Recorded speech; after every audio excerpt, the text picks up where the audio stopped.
Okay, thanks to TopSport, we're doing another Group 1 preview and we're going to look at the Golden Rose for the 3-year-olds at Randwick. And I'm joined by Mark Rhoden to preview it. How you going, Mark? Very well indeed, Mark. Thanks for having me on. No problems. The 3-year-olds, just in terms of, I guess, the quality in general looks to be pretty good top end, you'd say? I think if, God forbid, Rothwell was a late scratching, it'd be the worst Golden Rose ever, to be honest. So I don't think there's much there at all.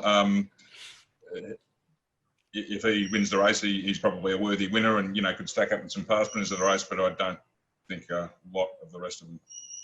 Yeah, fair enough. Oh, that's not quite true. I mean, horses like North Pacific have done good things on the wet in his case, and a couple of the others had a bit of upside, but like Bivouac won it last year. Apart from Rothwell, there's none that could live with him. Yeah, no, fair enough. In terms of the map, is much speed on? Not a great deal, in my opinion. Just having a look at it here, in a perfect world, I think they'd like to lead with Peltzer and get control of the race, but the presence of Yardstick probably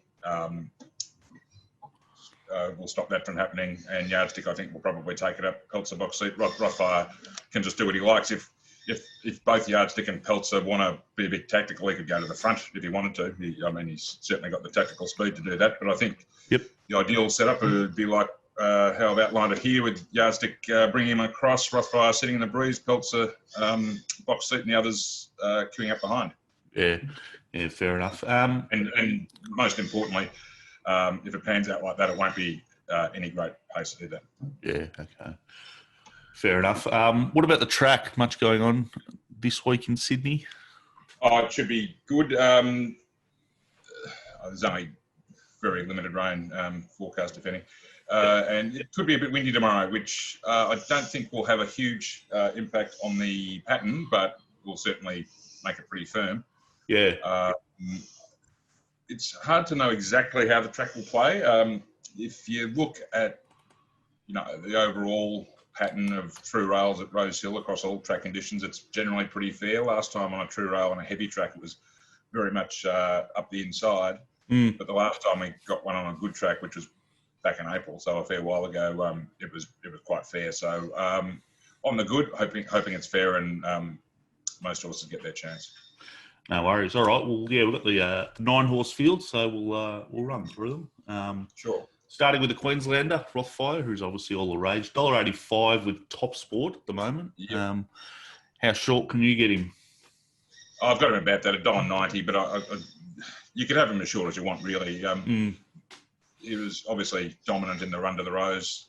This is going to be a differently run race to that, because Farnan went berserk in front in that, and looks like it's going to be moderately run, but that should suit him too. There's no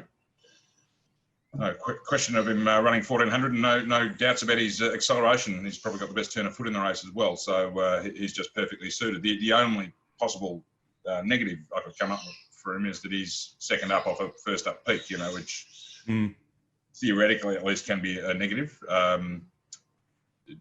He did fly first up, but he's got to do it again if he's to dominate in the same fashion, and you're taking odds on to find out. So that's, you could, if you were 100% sure he was going to reproduce that performance, you could have him as short as you want. You able to put a figure on the price you'd want to bet? I don't know. I've got him at $1.90, and if he got out to $2.40 or something, I'd think he was off. But it won't worry me. But if all other things being equal, I don't like this end of the market. There's real short, round even money end of the market. I just find it hard to win in that range for some reason. Yep. But in this case, I think if you got $2.20 or something, you'd nearly have to take it for sure. Yeah. But I don't think you will. Fair enough. All right. We'll have a quick look through the rest. King's Legacy, $15 at the moment. Yeah, apparently paraded really poorly before his first up run in the Run of the Rose, in which he ran last. It wasn't actually a bad last. He closed off okay from back in the field. A lot of this stable's horses have been taking big steps forward, second up, so we can expect something similar from him, I would think. But his big negative is barrier 9 of 9 in a moderate pace at 1400. I really think they've just got to be. They will be conservative with him, which will just make his task very hard. And if he pushes on, he might get caught wide. So the barrier and lack of speed in the race is going to make life very difficult for him. Whereas the 3 is Mama Reagan, also $15 with TopSport. Yeah, got a bit of upside this one, but again, I don't think the soft pace 1400 is going to be his go. He's drawn to be closer in the run if he wants to be, and he did close off quite well in the run to the Rose. Yep. Like a lot of these, he'd need Rothfire to fail for him to have any chance. I don't think he's particularly suited by the pace, but he does have upside. He's heading in the right direction this prep, I think. Sweet. Number 4 is Old Kirk, $8 at the moment. Yeah, closed off really well in both runs this preparation, behind Anders first up and then behind Rothfire last time. The common denominator in those runs, however, is they were both dynamite speeds, really high paces in both. And he did close off very well in both, but he was really well suited in both, and that probably isn't going to be the case on Saturday. A bit more sit sprint. He's certainly looking for 1400. That's right up his street, but I think he wants a stronger tempo. He'd certainly need a stronger tempo to turn over Rothfire, unless Rothfire's not at his top. All right. Second in the market is the 5 North Pacific, $6.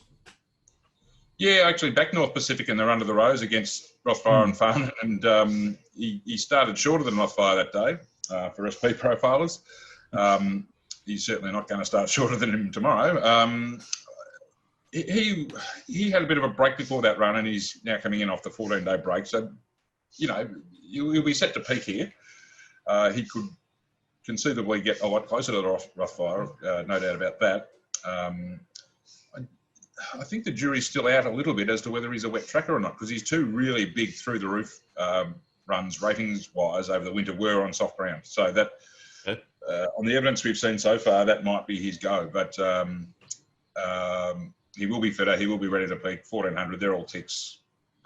Map looks great with McDonald on. Could see him getting closer to Rothfire, but again, unless Rothfire's not at his top, it's going to be hard for him to turn him over.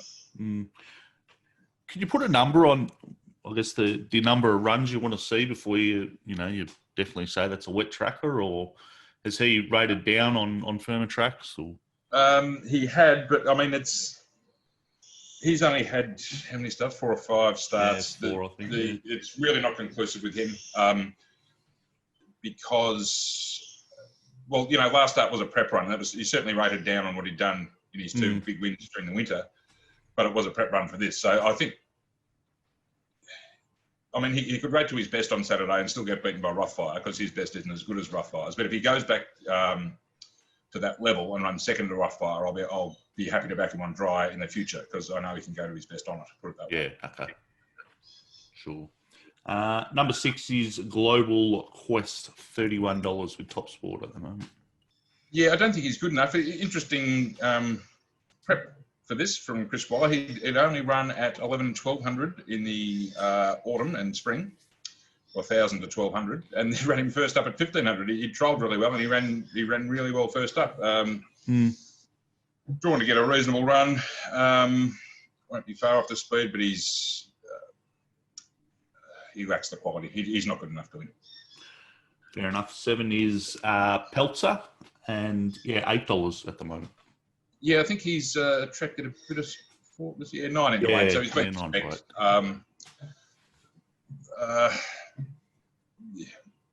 If Yardstick wasn't going to be there for the nuisance value, I could have him shorter than I do have him. What have I priced him on? Just check. Sorry. Priced him right out. That's because he's clearly his best performances have been when he can lead and control. And with Yardstick in the race, I don't think that's going to be the case. He's probably not good enough to win anyway, but that's how he was going to get his best chance. Yep. I suppose he holds his place in the market because lead or not, he's drawn to get every chance. He'll either be lead or box seat in a race with little speed. You could probably see him holding on to run a place, but Yeah, I couldn't see him winning, to be honest. He'd need absolutely all favours, and even then, Rothfire could still beat him. Yeah, fair enough. And the bottom two in the market are fairly wide. So the 8's of Estra at $61. Yeah, got a bit of upside. This horse was unsuited last up, but he's going to be unsuited by the map and pace here, and he's got a hell of a lot of improvement, a lot of ground to make up on some of these up the top as well. Not well placed.